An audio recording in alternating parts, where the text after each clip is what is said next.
നമ്മളെപ്പോഴാണ് ആകാശത്തേക്ക് നോക്കൽ? ഒന്ന് ആലോചിച്ച് നോക്കേ. മഴക്കാലത്തായിരിക്കും. മഴക്കാലത്ത് നമ്മളിങ്ങനെ നോക്കും, മേഘങ്ങളുണ്ടോ? ചിലപ്പോൾ ഇങ്ങനെ പറയും, പടിഞ്ഞാറ് ഭാഗത്തു നിന്നാണ് മേഘങ്ങൾ, അത് പെയ്യാൻ സാധ്യതയില്ല.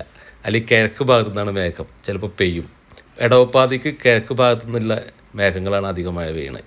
നേരെ കുറച്ച് മൺസൂൺ സമയത്ത് പടിഞ്ഞാറ് നിന്ന് വരുന്ന മേഘങ്ങളാണ് കേരളത്തിൽ കേട്ടോ. ഇവിടെ ഞാൻ എങ്ങനെ എനിക്കറിയില്ല, ഇവിടെ അങ്ങനെ മഴക്കാലം പറഞ്ഞൊരു കാലമില്ലാത്തതുകൊണ്ട് ആ പ്രശ്നമില്ല. അപ്പം പബ്ലിക് സേഫ്റ്റി അലേർട്ടൊക്കെ വന്നു മഴേനെക്കുറിച്ച്. അപ്പം ഞാനും ജസ്റ്റ് ഒന്ന് ആകാശത്തേക്ക് ഇങ്ങനെ നോക്കി. ഒരു കുഴപ്പമില്ല, മഴേൻ്റെ പ്രത്യേകിച്ച് ലക്ഷണങ്ങളും കാണുന്നില്ല, നല്ല തെളിഞ്ഞ അന്തരീക്ഷം. ഇത് ബുധനാഴ്ച കേട്ടോ. വ്യാഴാഴ്ചയാണ് മഴ പെയ്യുന്നില്ല ഒരു ഫോർകാസ്റ്റ് ഉള്ളത്. അപ്പോൾ ഈ വ്യാഴാഴ്ച രാവിലെ എണീറ്റ് ഇങ്ങനെ നോക്കിയപ്പോൾ പുറത്തൊക്കെ കുറേ മഴയൊക്കെ അവിടെ ഇവിടെയൊക്കെ ആയിട്ട് പെയ്ത് കാണുന്നുണ്ട്. അപ്പോൾ എന്നാൽ പുറത്തേക്കൊന്ന് പോയി നോക്കാതെ കരുതി. പുറത്ത് നോക്കുമ്പോൾ വലിയ മഴയൊന്നും കാണുന്നില്ല, പക്ഷേ പെയ്തുണ്ട്. വെള്ളക്കെട്ടൊന്നുമില്ല, കാരണം കഴിഞ്ഞ മഴയിൽ ഇവിടെയൊക്കെ നിറയെ വെള്ളമായിരുന്നു. ഇപ്രാവശ്യം അങ്ങനെയൊന്നും കാണുന്നില്ല. അതുകൊണ്ട് വലിയ പ്രശ്നങ്ങളൊന്നും ഇല്ലാതെ പോകുന്നു കരുതുക. ഓറഞ്ച്